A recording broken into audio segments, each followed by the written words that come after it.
భారతదేశ ఆర్థిక వ్యవస్థకు సంబంధించి ఐఎంఎఫ్ ఒక శుభవార్త చెప్పింది. ప్రపంచంలో ఎంత రెసిషన్ ఉన్నా, ఏ కష్టాలు వచ్చినా ఇండియా, చైనా ఈ రెండు ఆర్థిక వ్యవస్థలు చాలా రెసిలియంట్గా ఉంటాయని చెప్పి ఐఎంఎఫ్ చెప్పుకొచ్చింది. డొనాల్డ్ ట్రంప్ టారిఫ్ ఫేర్ చేస్తున్నా, ఇండియా పైన విపరీతమైన టారిఫ్లు వేస్తున్నా దాన్ని కంప్లీట్గా మనం ఆఫ్సెట్ చేయగలం ఈ సంవత్సరం. దానికి ప్రధానమైన కారణం GST 2.0 reforms.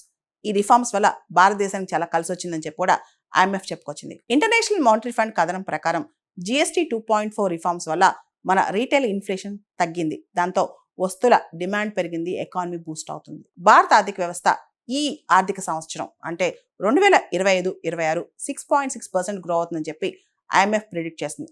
IMF, world bank రెండు కూడా భారత ఆర్థిక వ్యవస్థ ఈ సంవత్సరం బలంగా ఉంటుందని ప్రిడిక్ట్ చేశాయి.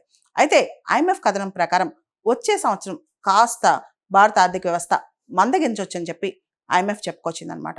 మనం చూస్తే కనుక డొనాల్డ్ ట్రంప్ మనపైన వేసిన టారిఫ్స్ వల్ల మన ఎక్స్పోర్ట్స్ బాగా పడిపోయాయి. దాదాపు 37% ఎక్స్పోర్ట్స్ తగ్గిపోయాయని చెప్పొచ్చు. ఈ పరిస్థితిలో భారత ఆర్థిక వ్యవస్థ అతలాకుతలం అవుతుందని చెప్పి చాలా దేశాలు ఎదురు చూశాయి. కానీ Indian economy is a resilient economy అనమాట. ఎప్పుడు కూడా ఎంత కష్టం వచ్చినా తట్టుకునే ఎకానమీ మన ఆర్థిక వ్యవస్థ అనమాట. ముఖ్యంగా మనం చూస్తే మన ఆర్థిక వ్యవస్థ మూలాలు చాలా బలంగా ఉంటాయి. ప్రత్యేకంగా మన బ్యాంకింగ్ వ్యవస్థ కావచ్చు, లేదా మనం కూడా కంప్లీట్గా మనం ఇప్పటికీ కూడా అగ్రికల్చర్ అండ్ ఎలైడ్ సెక్టర్స్ ఏవైతే ఉన్నాయో దాదాపు సగం జనాభా దానిపైన ఉన్నారు.